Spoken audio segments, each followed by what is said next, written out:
Surpresa? Espera aqui. Eu tô só esperando o tio Gabriel chegar e eu vou pra frente. Mas vai logo que a gente tem pouco tempo, hein? Mas pode trazer que eu já cheguei também.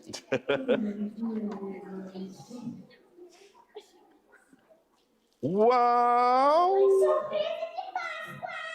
Opa! Mas de onde você tirou esse ovão tão grande? Eu aprendi lá que tinha que dar chocolate, então eu trouxe pra gente. Mas eu não sabia que ia ter tanta gente, só trouxe um. Ai, não vai dar pra dividir isso aí, não. Não dá, porque a coisa tá pesada. Ai, mas você nem tá aguentando. Deixa eu colocar aqui do lado, então. Tá bom. Então, eu trouxe pra gente. Acho que a gente tem que comer depois. Mas por que eu não ficou quieto? Não é sobre isso? Não, mas mostrou chocolate, todo mundo ficou com vontade. Mas você tá achando que Páscoa tem a ver com aquele ovo de Páscoa ali, aquele chocolate? Não, foi o que eu vi no mercado, eu passei e falou, o chocolate da Páscoa. Aí eu falei, vou comprar pros meus amigos quando eu for lá naquele colégio. Mas não é sobre isso? Olha, não sei se você prestou atenção, mas agora há pouco a gente viu na Bíblia que a verdadeira... Ah, você não ouviu. A verdadeira Páscoa tem tudo a ver com Jesus, o Cordeiro de Deus. O chocolate a gente come, a gente gosta, mas isso não simboliza a verdadeira Páscoa, né? Acredito. Chama aquele coelho lá pra mim, por favor. Que coelho? O coelho da Páscoa, quero perguntar pra ele. Ué, coelho. Tinha lá. Ah, porque falaram, coelho da Páscoa, fui no mercado, cheguei a pensar, e veio dizer isso que não é. Mas você encontrou um coelho que deu chocolate pra você, é isso? Não, ele tava correndo, deu tempo de perguntar. Mas é aquele... Mas ele tá... Ele tá meio mal, esse coelhinho.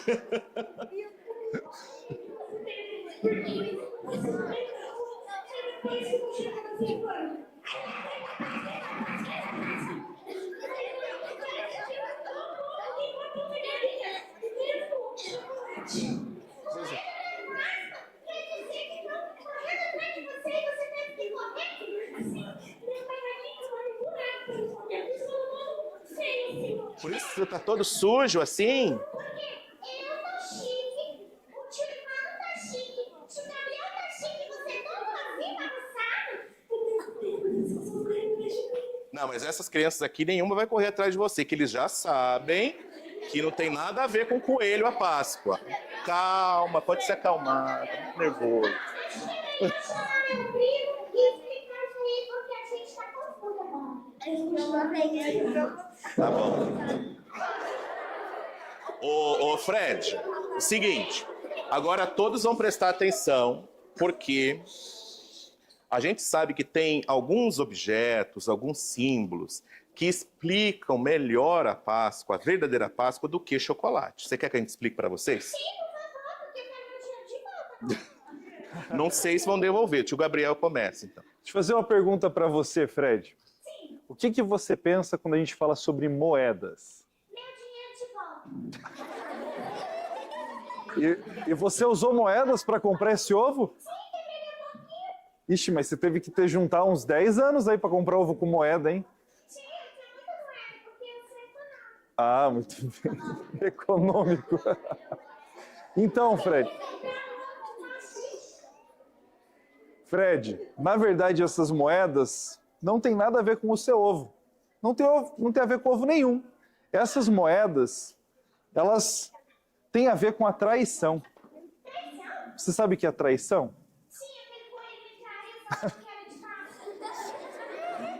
Páscoa. Mais ou menos isso. Na verdade, as moedas na Páscoa representam a traição que Jesus Cristo sofreu. Ele também?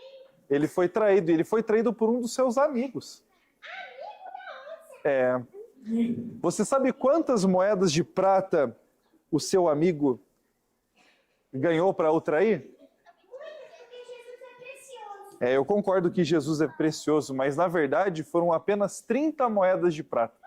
30 moedas? Que deixaria? Você sabe quanto valia 30 moedas de prata na época de Jesus? Eu não sei, mas se não era de ouro, não valia muito. A prata até valia um pouquinho, mas 30 moedas de prata valia apenas o preço de um escravo. E um escravo machucado, não era nem um escravo saudável, sabia? Tipo um escravo.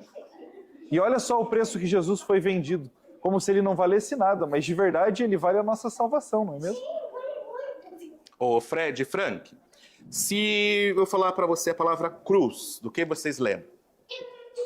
Eu já tenho essa história. De Jesus, com certeza. A Bíblia fala, como o tio já falou ali, que Jesus Cristo ele morreu numa cruz. Mas sabe, naquela época, quem é que merecia morrer numa cruz?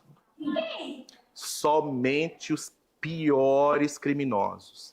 As pessoas que tinham cometido os crimes mais terríveis, mais horrorosos. Essas pessoas eles mandavam para morrer numa cruz. Agora, a Bíblia fala que Jesus nunca teve pecado nenhum. Jesus Cristo perfeito, e eles ainda colocaram ele numa cruz que era destinada para as pessoas mais terríveis da face da terra, e Jesus era inocente, Fred. E colocaram ele lá. E colocaram ele lá, e ali ele morreu por nós. Se eu tivesse lá, ele ia ficar bravo. Exatamente. E Fred e Frank, vocês sabem o que eles usaram para pendurar Jesus naquela cruz? Olha, eu acho que ia ser ruim do mesmo jeito, mas foi pior do que cordas. Eles usaram pregos. Na verdade, esses pregos aqui nem eram pregos, eram chamados de cravas. E eram tão grandes e feitas de metal que machucavam a mão de Jesus e os pés de Jesus para deixar ele preso na cruz. Eles eram malvados. Os romanos eram malvados. Mas sabe o que é mais incrível sobre os pregos? É que não eram os pregos que seguraram Jesus na cruz. Não foram os pregos. Na verdade, Jesus escolheu ficar na cruz. Não, Jesus não gostava de sofrer, mas ele sabia que o único jeito de salvar a humanidade, salvar a mim e a você, era se ele ficasse naquela cruz e morresse pelos nossos pecados. Vocês aí tudo bonitinho, Jesus morreu na cruz para vocês serem tão lindos e fofos assim. É verdade.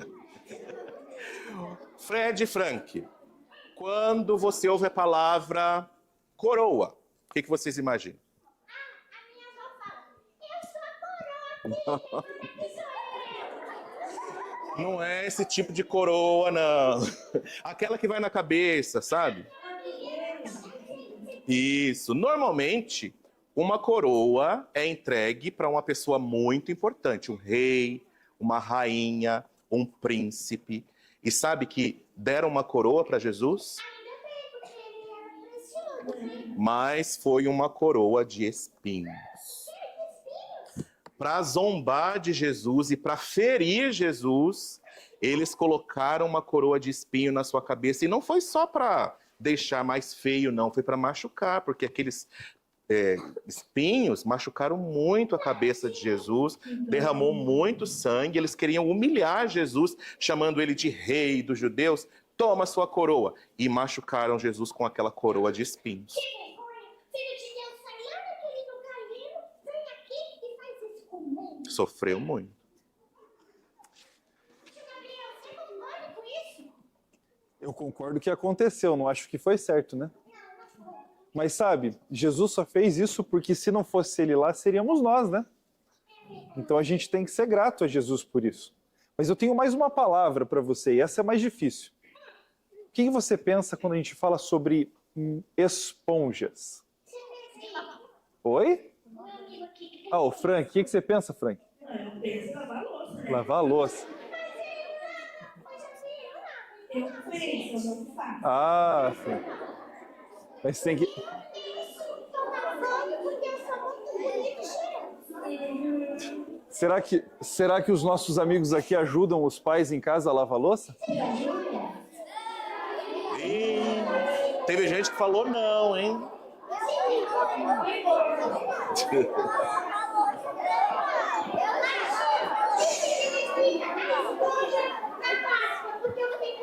A esponja na Páscoa.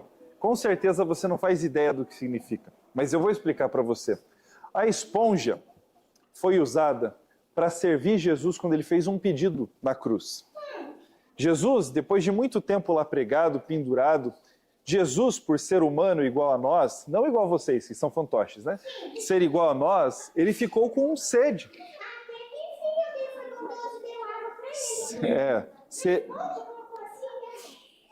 Mais ou menos. Na verdade, ao invés de colocar água na esponja, eles pegaram uma esponja, prenderam num pedaço de pau, ou num caniço, como chama na Bíblia, mergulharam a esponja no vinagre, e ao invés de dar água para Jesus, deram vinagre para ele. Gente, porque eles estão agora na cabeça e todo lado deve ter doído. Muito.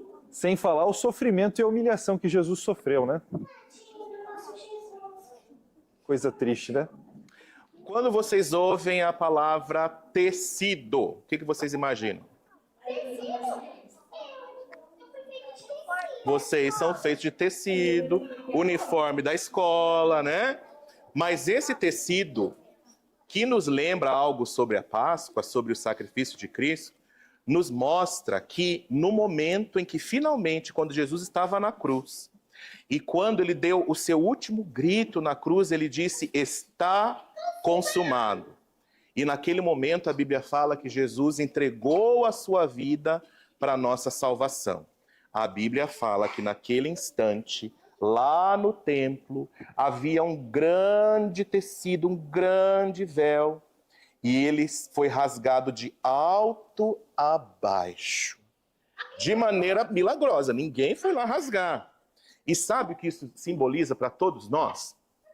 Que agora, aquele caminho até Deus foi aberto por meio do sacrifício de Jesus.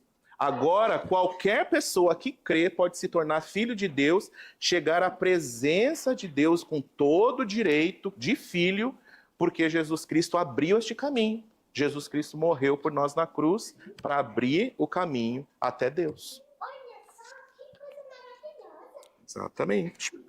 E agora, na nossa história, a gente vai encontrar uma pedra no meio do caminho, Fred e Frank. Uma pedra. Para que se usa uma pedra? É. Chuta pedra, mas não pode. Não. Jogar pedra nas pessoas?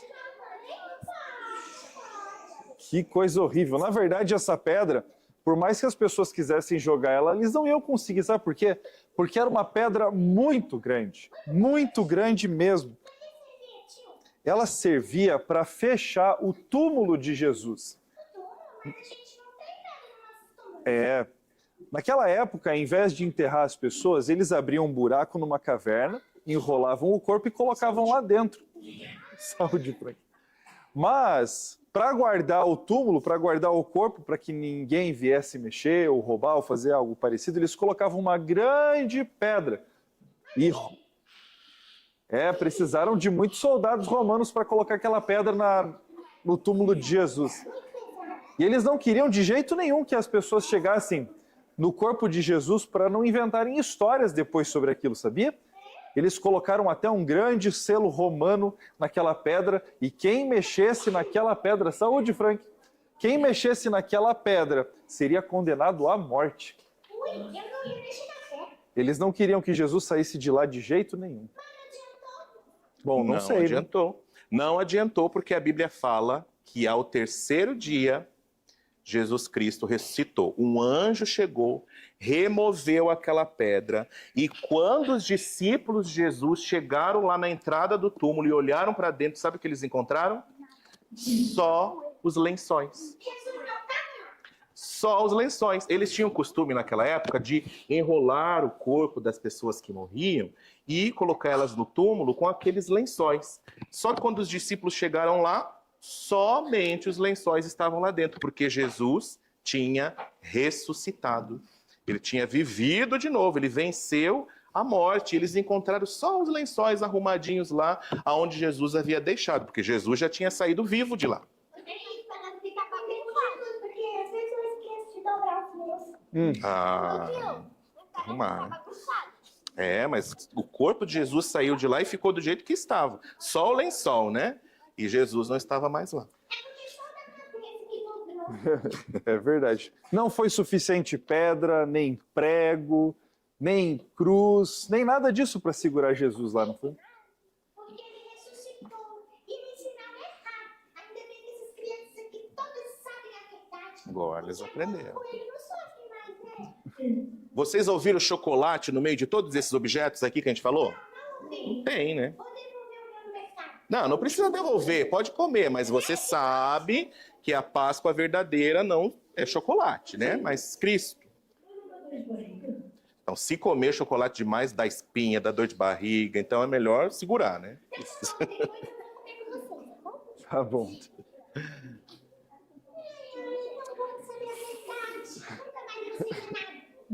Frank, Fred, muito obrigado por terem vindo visitar a nossa escola hoje para ajudar a ensinar os nossos amigos, os nossos alunos sobre a Páscoa de Jesus, viu? Espero que vocês voltem mais vezes, tá? Tchau, criança! Tchau.